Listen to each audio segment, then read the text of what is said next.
I was just going to give you a quick run through on the Hyper 7 TQ Sport that I used to race a few years back.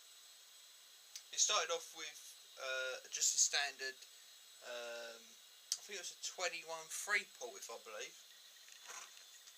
Looks similar to this one. This isn't the one that came out of it, this is one I acquired out of another truggy that I bought. Didn't look exactly the same. I think this is probably a bit newer than the one I had. So it actually says 3-port on the head. I had rumours mine might have been an 8-port, but I'm not too sure.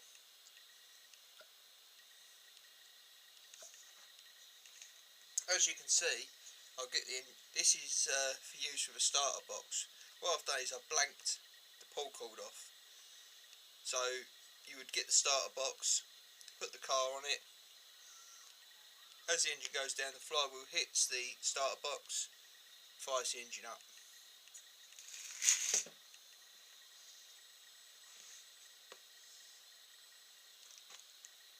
This Hyper here, if I bring it in closer I'll show you, has the Go 21 5-port engine.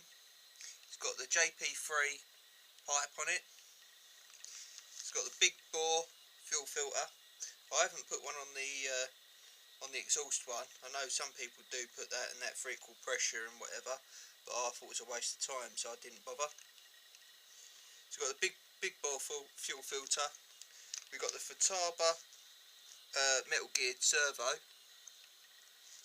I do believe this is just a normal standard servo, just for the steering. The reason being is when I was racing, the metal geared servos I found were a bit too mean for the job. But obviously it's only controlling the carburetor and the braking system, so I thought in my head, obviously I'd rather the servo go, brake, whatever you want to say, than the carburetor and the braking system. Obviously, and it's not giving as much power onto them components. Another reason being is when I first come into the Sport, I didn't set up the car correctly. I had metal geared servos on the front and the rear one on the throttle there, and obviously when you turn the steering, the wheels move left, right, whatever, and obviously this one goes backwards and forwards. On the steering servo, I hadn't set up the end points correctly, so when the wheels were at their maximum, the servo was still trying to push the wheels up in that direction. Eventually the servo gave up. It had enough, burnt out. But with that, it didn't just do the servo, it done the radio equipment, also the battery. So I was out of a £40 servo, a £60, well, you could buy the replacement for 30 quid, was just the receiver.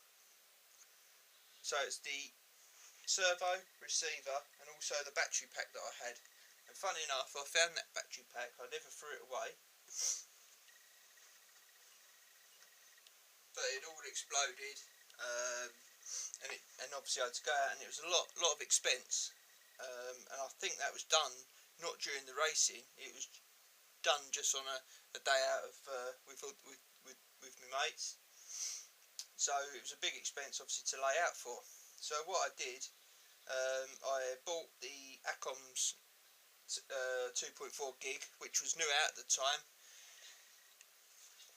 Before we were just using normal crystal radio equipment.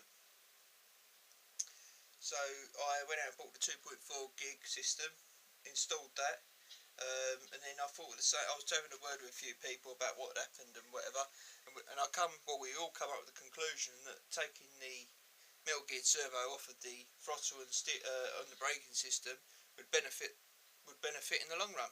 So that's what we did.